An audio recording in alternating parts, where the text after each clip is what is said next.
And what's going on, you guys? This be your boy Scotty by Nature TV, and we're here for another review of Love and Marriage Huntsville, season 6, episode 7. Y'all, I look a little bit fragile and flustered because I just ran to the bathroom while the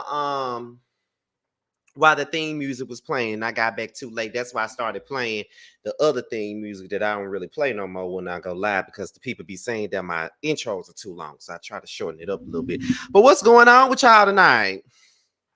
What's going on? We are back for another video. Okay, the last time you saw me today, we was talking about Bell Collective, but now we're here to discuss Love and Marriage Huntsville. Okay, all right, but before we get into that, we already got 49 people in the building already. Oh, you know what I'm gonna do? I'm probably gonna wait till we get to the end of this review and really talk about that, because I'm very intrigued by what I just found out, because I did put a post on my community wall about it, but I'm really gonna get more so into it once we get to the end of this review. But let me go get me something to drink first. I was so flustered that I ain't even get myself nothing to drink yet. Hold on, y'all. Give me 1 second, y'all.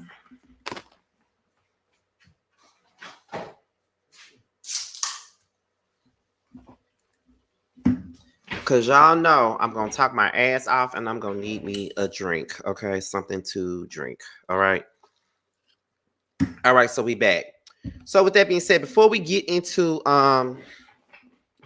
anything in regards to this show right here, let's talk about what we got coming up on the horizon, honey. All right, because you guys know today is Saturday night, which means that tomorrow night is Sunday night. We will be going live for the Real Housewives of Potomac tomorrow night, right after Married to Medicine. So make sure you guys get into that. You know, Monday night, we will be here for the Whether You Like It or Not panel. We will be on Simply Sakina's platform. On Wednesday, be sure to tune in for the Chasing panel, as we do every Wednesday after every single episode of Chasing Atlanta. On Friday, there will be a brand new episode of Boys Night Out. Even though I'm going to be going to Houston, Josiah and Maddie are both in Houston. The show will still go on. Why? Because we're going to do a special recording of the episode. We're going to do a pre-record episode of Boys Night Out, and it's going to come out on Friday. So make sure you guys tune into that. All right. So with that being said, we're about to go ahead and get into the review because I'm more so excited about talking about what I talked about on my community wall more so than this damn review. All right, but let's get into it. Let me get my notes out. So, and I hope I'm not stepping on no time because I got smoke for everybody tonight. And I do mean everybody. I got smoke for everybody tonight. Everybody that was on this episode, I got smoke for them, period. So, let me see. Hi, Scotty. I love you. You so real. Thank you. All right, so let's get into it. Let's put his notes out. My notes are right here. They're right here. We start off with Kimmy and Maurice. I don't care about this scene. I'm just going to be honest with y'all. I don't give a fuck. I don't care about this new office they trying to put together. I don't care what Micah is doing. I don't even know who the Micah even is. Like, we don't care. All right. I don't care about y'all talking about Tisha taking the pregnancy test. I don't care about that because Tisha knew she wasn't fucking pregnant. She just wanted to be pregnant to have another reason to hold on to mother and Marceau. But she knew her ass was not motherfucking pregnant. Okay. And that's just it. So I don't even care about none of that bullshit that Kimmy and Maurice was even talking about. I don't care. I don't care. I don't care. I don't care. Okay.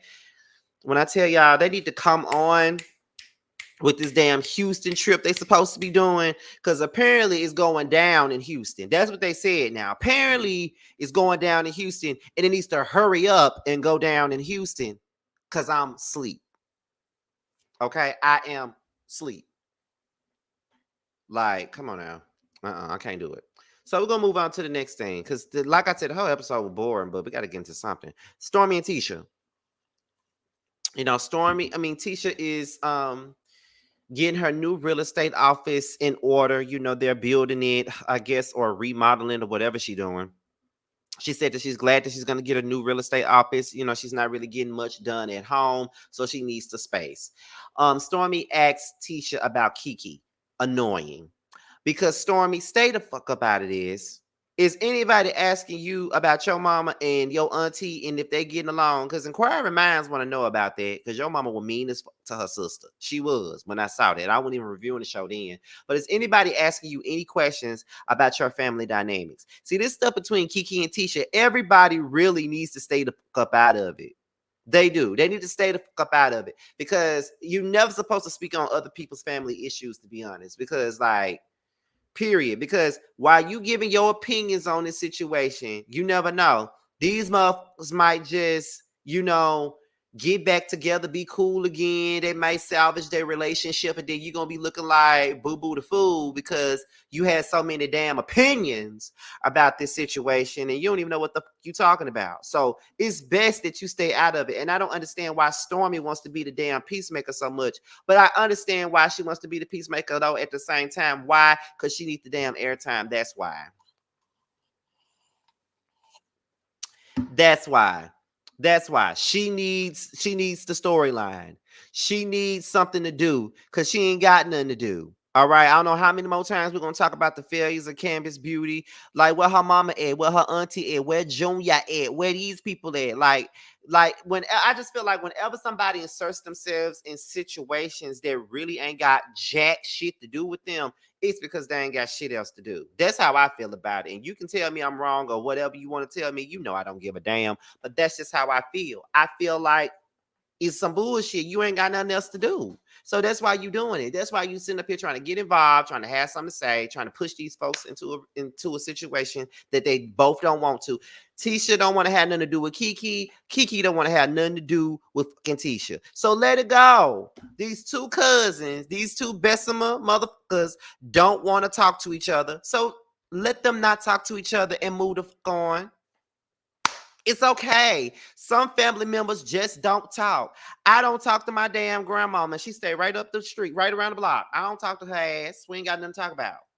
We ain't got nothing to talk about. I would never talk to her. We ain't got nothing to talk about. So no, absolutely not. Family members don't talk. Sometimes it's best that you don't. Some people got to realize some family relationships are not meant to be salvaged. They're not meant to be fixed. or nothing. Some things that are broken could never be fixed. And Kiki and Tisha will never be fixed. Whatever issues they had in the past has all come to a head. The moment you threw a drink in my face on reality TV in front of everybody, baby, ain't nothing you can say to me because it's on site, honey. It's on site every time I see you. So Stormy need to stay out of it, just like she need to stay out the whole Kiki and Tiffany situation. She need to stay the fuck up out of that. And T, absolutely not.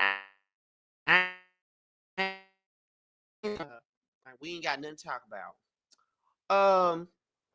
So then Tisha says that I ain't really got nothing to say to Kiki. I ain't really got nothing to say to her. Like, I ain't really got nothing to do with her. I don't really want nothing to do with her. Like, it's over with. Like, that barbecue put the nail in the coffin, which is, to be honest, it would have put a nail in the coffin for me too. We just got to be honest. It would have put a nail in the coffin for me as well because, girl, you going to throw a drink in my face just because I don't want to talk to you, just because I don't want to sit up here and talk about these rumors that you got dealing with my husband and you want to hit me with a drink and shit. Nah, baby, that's a bit much for me. Like, we're not going to do that. We're absolutely not going to do that. And it's just not what it is. We're not doing it. Like, girl, what are you saying? Like, you gonna hit me in the face with a drink because I want to talk to you? Like, are you out of your mind? So yes, I'm done. And Stormy got to understand that. But what was killing me with Tisha was that she was trying to insinuate that Kiki is still on them damn drugs. You ain't seen Kiki do no drugs. You ain't heard Kiki do no drugs. You say, well, her behavior is just like it was when she was on drugs. Girl, just stay away from the drug thing. Just stay away from the drug thing because no, those are waters that you might not want to step into. So just leave the drugs alone, okay? But then again, at the same damn time, though, Kiki need to leave the Marceau rumors alone. Like, y'all both just need to stop speaking on each other. Kiki, stop insinuating that this woman's husband is cheating on her. Stop trying to bring this shit to the forefront. The woman ain't leaving Marceau. So at the end of the day, you need to leave it be. She ain't going nowhere. And you're going to have to just see that. I don't know what everybody's obsession is. We're trying to make somebody leave their damn husband. She ain't going nowhere. So it is what it is. Stop bringing up Marceau cheating, and Tisha need to stop bringing up your drug use because it's all detrimental and we're tired of talking about the same old thing. Let's talk about something else. Period. Both of y'all need to stop speaking on the other one. Maybe things will be better if y'all would stop speaking on each other. And yes, this is a big K Cola. I bought it from work. I ain't want to spend a lot of money. I paid I paid somebody to style me for some damn professional pictures, so I'm trying to be on a budget. Yes, big K it is. Big K. It's called budgeting. Anyway, and it tastes just like Coke. Anyway, but yeah, honey, we gotta move on. Let's see what else they talked about in this scene. Tisha discussed her Vegas trip. She had a good time. Then they discussed Courtney and the website. And Tisha said that she's not going to apologize. The thing that I don't like about Tisha is that she doesn't take any accountability for anything.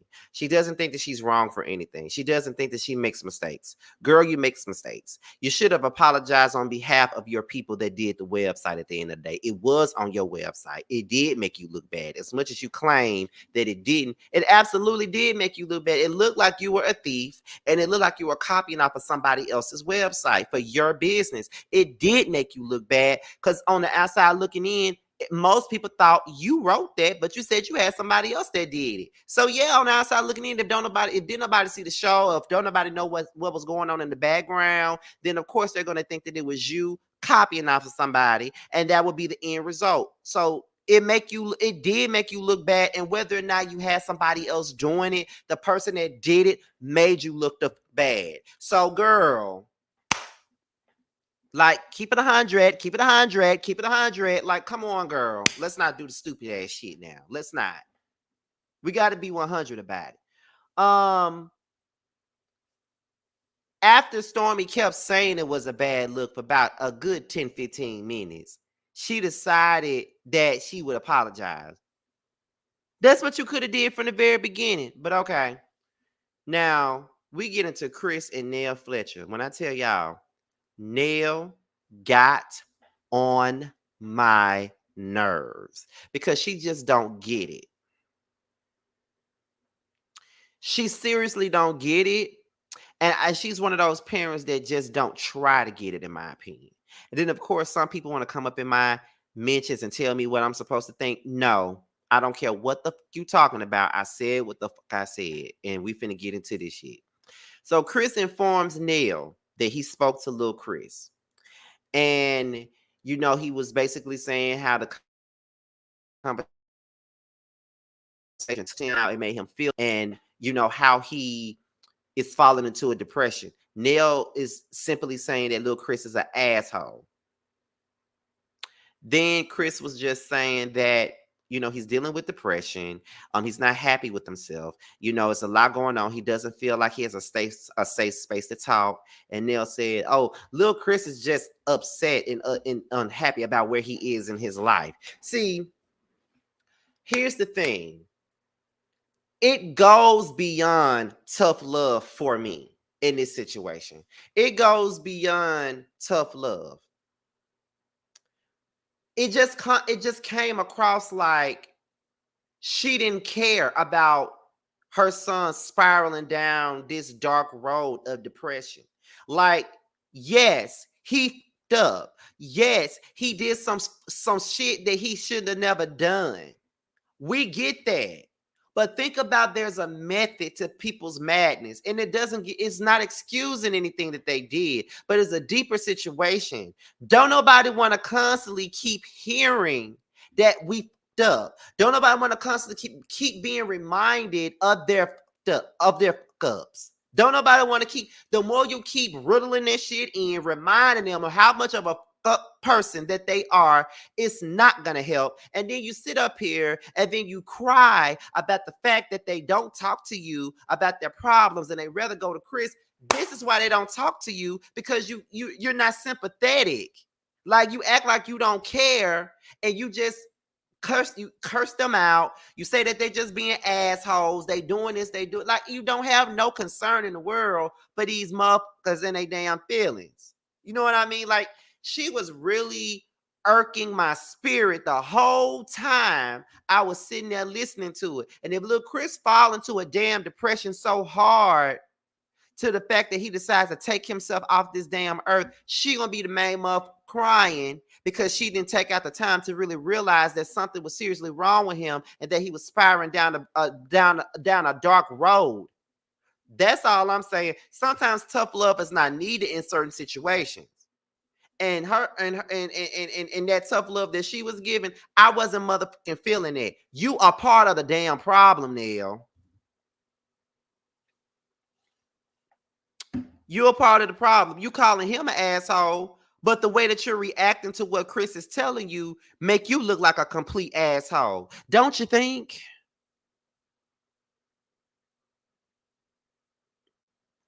I don't like that. I don't like that.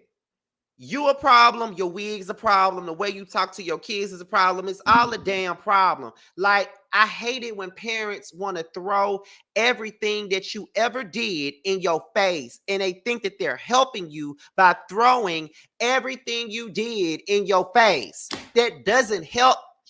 It doesn't help a motherfucking thing. Stop doing that. Stop doing that. It doesn't help. When my brother was dealing with his depression and all this other stuff, what I tried to do was talk to him. What I did was empathize with him, sympathize with him, understand that there's a method to his madness. There's a reason why he's acted out. There's a reason. No, it does not. It does not excuse some of the things that he did that was wrong. But just try to take a listen and see why they're acting out. Just because you're taking out the time to figure out why they're acting out, it doesn't mean that you're, excusing their behavior. Yes, hold them accountable for their shit. Absolutely, hold them accountable. But constantly putting it, because the more you remind them of how much they ain't, they're gonna remember that they're gonna, because you as the parent tell them that they ain't. If my mama say it, then I must not be.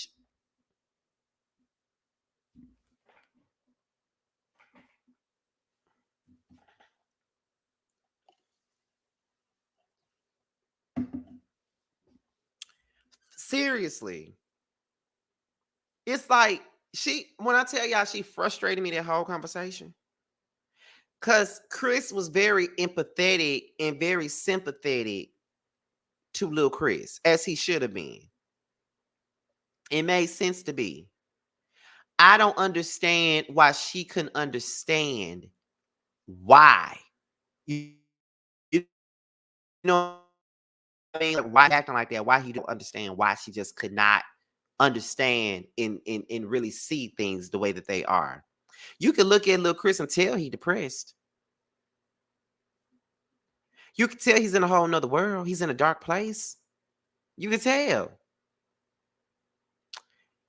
The problem is that he never forgiven himself for the stuff that he failed in. He probably feels like he's a failure. You know, he was, like the whole football thing and stuff like that. Like he missed out on his dreams and his chance.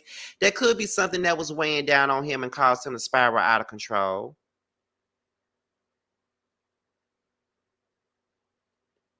And that probably gave him low self-esteem. And when you got a mama that's constantly reminding you that you ain't shit, your self-esteem is going to continue to be low. If you can't get that love and affection or that esteem boost from your damn parents, where the fuck else is you gonna get it? But what I want to say is,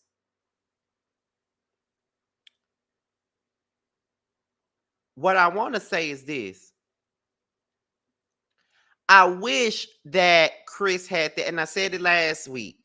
I wish that Chris had this same conversation with Lex. Because the way little Chris opened up, I want to see Lex open up. But I think that Lex is a little bit more angrier than the rest of the bunch. You know what I'm saying? I think that's the reason why she reacts to things a certain type of way and she expresses herself in a certain type of way. She reveals things out of anger. That's how she reveals things. That's how she puts things out there, by being angry. You know what I mean? So I just feel like at the end of the day, I'm nobody's parent. I'll never be nobody's parent. I don't want to be anybody's parent. But what I've always pride myself to be is a safe space for people. No judgment. Tell me whatever you want to tell me. Get it out however you want to. Because I have a sister, one of my sisters, she comes to me a lot for advice or just for a listening ear. I don't really, I'm stone faced the entire time. Um, I don't really show much emotion only because I'm just sitting here listening to you and then you getting it all out. And I just feel like at the end of the day, you just need somebody to give you a safe space. And I try to be there for my baby brother. I try to be there for one of my sisters. I try to be there for my friends. I try to be, in a safe space. Try to get them a safe space and give all the person need for you to do is just listen to them. That's all they really need. And Nell was not listening. And I don't think she ever listens. And that's why little Chris goes to Chris in the first place. Kimmy, Letitia, and Mel. This scene annoyed me for numerous reasons. When I tell y'all this cast is one cast where nobody is likable, like not a soul is likable, honey. Okay. Anyway, whatever they did at the Yoni spot, it didn't help Kimmy. It helped Tisha. It helped Tisha, but it didn't help Kimmy. Kimmy just needs to stop. Like, stop trying to do so much for the sake of Maurice. Like, just stop doing that. Like, you're gonna run yourself crazy trying to please him and stuff. He not thinking about the fact that you sick and all this other shit. Like, he ain't thinking about none of that. All he thinking about is getting a nut. That's all he thinking about. Now, do I think about that too? Do I think about getting a too? Yes, but I'm not doing it when somebody's sick. Like, come on. He's so he is an annoying mother. Anyway, um Tisha say that she didn't tell Marceau about the pregnancy test. She don't need to tell him because she's stupid as fuck for even taking one, knowing that she ain't pregnant. Um, Mel arrives, at the spa. She says that she ain't getting nothing done to her or nothing like that, because she always keep her nails and feet done and stuff like that. But she's trying to get on a good accord with the girls and just, try to be on the same page and try to be cordial and stuff like that. So she wants to do her part.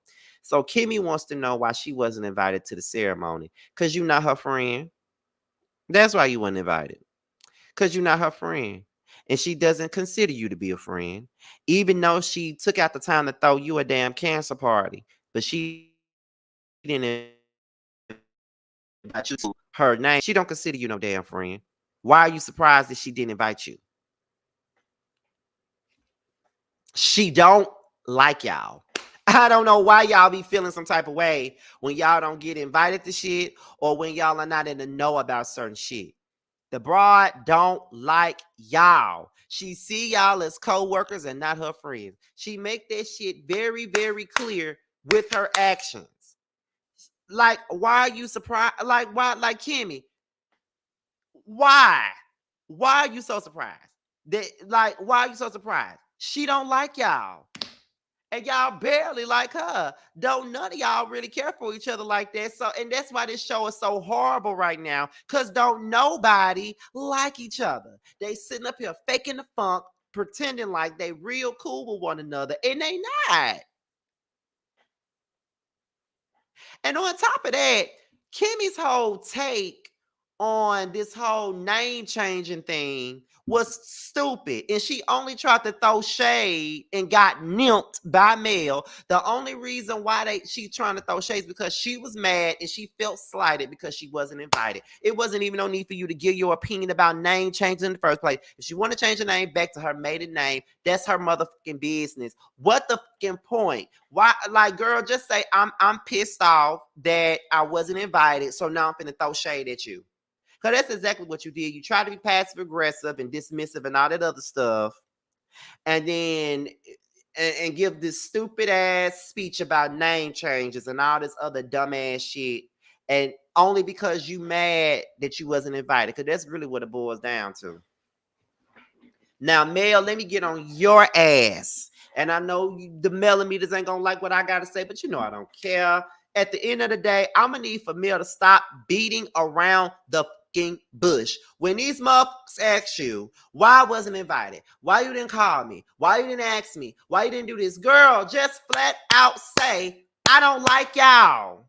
Just flat out say, y'all ain't my friends. Just flat out say, y'all Martell friends. Just flat out say, I don't trust y'all. Y'all not genuine. Y'all don't really with me like that. Y'all kick it with my ex and y'all know what he doing to me. Just flat out say that. Stop giving these cockamamie excuses that don't make no sense. Stop beating around the bush. Stop being coy. Stop doing it. Just sit on, just stand on what the fuck you say.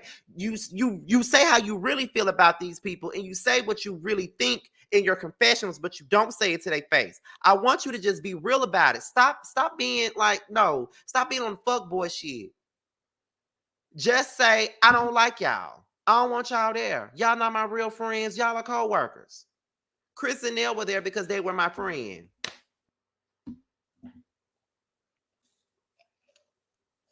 It's just that simple. And then people want to come at me, well, why should she explain? I'm not telling her to explain herself.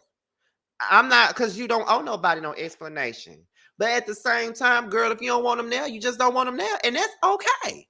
If you feel like these folks really don't support you and stuff like that, just be real about it and say, I don't want you hoes there. Y'all not my motherfucking friends. And they not your friends. They not. You ain't their friend, and they're not yours. You don't like none of their husbands. You can't stand Marceau. You can't say you can't stand Maurice either. And you damn sure don't like Martell. So yeah, that's a good enough reason. How about saying she didn't want to shit? That's my shit. Say that. Say that. I'm just the type of person that It's no ifs, ands, or buts about it. I don't want you motherfuckers there. If I wanted you there, you would have got the invite. I don't want you there. I don't like you. I don't vibe with you. We good. We like, we cool, but not enough for me to invite you to something that's so personal and important to me. I just had a birthday party earlier this year. I had a big ass birthday party.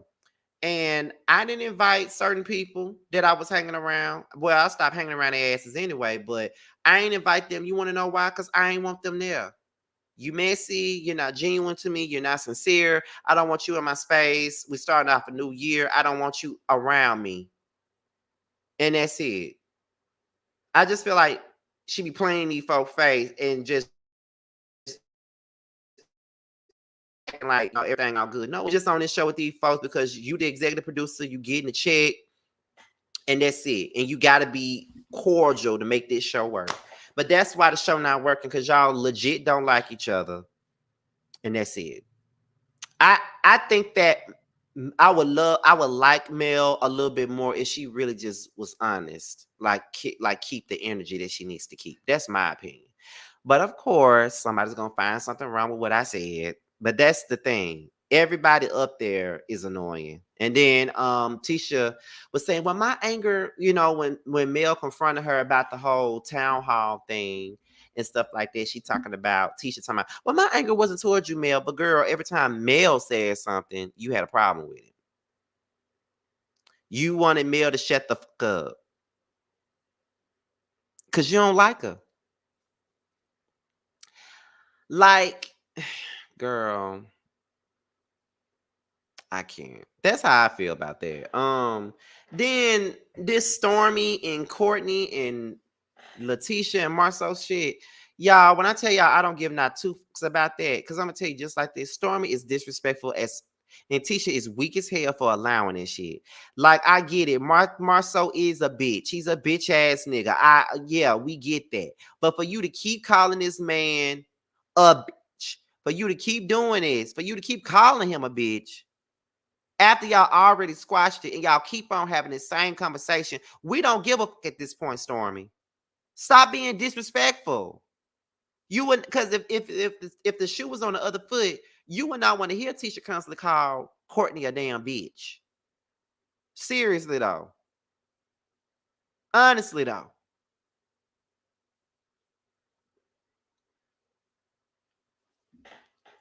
Letitia act like she's scared of Stormy. Ugh. And that's all I got. Y'all, listen, I don't know how many more episodes we got of this show. I do know that the next thing that we got is the Houston trip, and I think the Houston trip is close to the end. I'm ready for this show to be over with. Okay. And that, because after this, I'm never reviewing it again. So don't even bother asking me. But I'm ready for this to be over. Like, for real. I am so ready for this to be over with. Like, I like my lives to be an hour long. I like my lives to be an hour long. I don't like them to be 30 minutes. Like, I don't like that. I feel like I don't have anything accomplished when they're just 30 minutes. Anyway, before we go, so y'all know that I've been talking about like doing the whole Scotty Gang meetups next year, right? And I was just on here on one of my lives a couple of days ago, just trying to figure out what cities should I go to, whatever. So I was just looking at my analytics for the month. November was a good month, money wise, honey. That revenue looks good. But anyway, I was looking at my analytics and it showed and it said cities, and I never looked at the cities analytics, and I was so intrigued. They showed me the top 50 cities that watch me the most. So I decided to um round it down to 10, right? So the top 10, so by me looking at my analytics, it kind of helped me figure out exactly where should I go for my Scotty Gang meetups. And the top 10 cities that watch me, and while you're in the chat, I want you guys to tell me if you from there or if you close by. The top 10 cities that watch me, starting up from 1 to 10. Number 1, New York, New York. That's number one, which I was very surprised by. I was very surprised that New York was the number one city that watched me. Number two, the ATL. I knew it was somewhere in there. I always said that Atlanta was one of the cities that have the most, supported. But I was shook that New York was number one though. Very shook. But number two is Atlanta. Number three is Chicago. Number four is Houston. Number five is Dallas. Number six is Philadelphia. Number seven is Baltimore. Number eight is Charlotte. Number nine is LA. I'm surprised LA is even in the top 10. Number nine is LA. And number 10 is Atlanta. No, number 10 is Detroit. I'm sorry. Number 10 is Detroit. New York, Chicago, Houston, Dallas, Philly, Baltimore, Charlotte, LA, and Detroit. Are y'all in any one of those 10 cities? Y'all are my top 10. Now, I do know that ATL is going to be the first one. I do know that. I'm trying to figure out when I'm going to do it. I'm probably going to do it in February. But I always said that it was Atlanta, Houston, Dallas, and probably Chicago. I always said that, but I did not think that New York was up there. So this pretty much gave me what I needed. So, but y'all know that ATL gonna be first. ATL is definitely gonna be first. ATL would be first. Houston would be second. Dallas and Chicago is probably gonna be third. One of them gonna be third. But we're gonna in Detroit, yeah. But ATL is definitely first. I'm definitely going there first. But anyways, you guys, I hope you guys, but like I said tonight, like I'm not stupid. Like when I do the Scotty Gang meetups, they're gonna be like at restaurants and stuff like that where I can have at least 15 people there or something like that. Like I ain't trying to do nothing big. I ain't trying to overestimate my damn self. But I'm doing it small because I want to make sure people actually come to meet me and hang out and have dinner with me. Like I just want to have dinner with my supporters. That's all I want to do. But we're gonna do that this year though. Atlanta gonna be the first one though. But I already said that. With that being said, y'all, we gotta pay some bills first, and then we're gonna get up out of here. First things first, Tramiel has a brand new song out right now, you guys, called Long Days. It's available everywhere that you can go.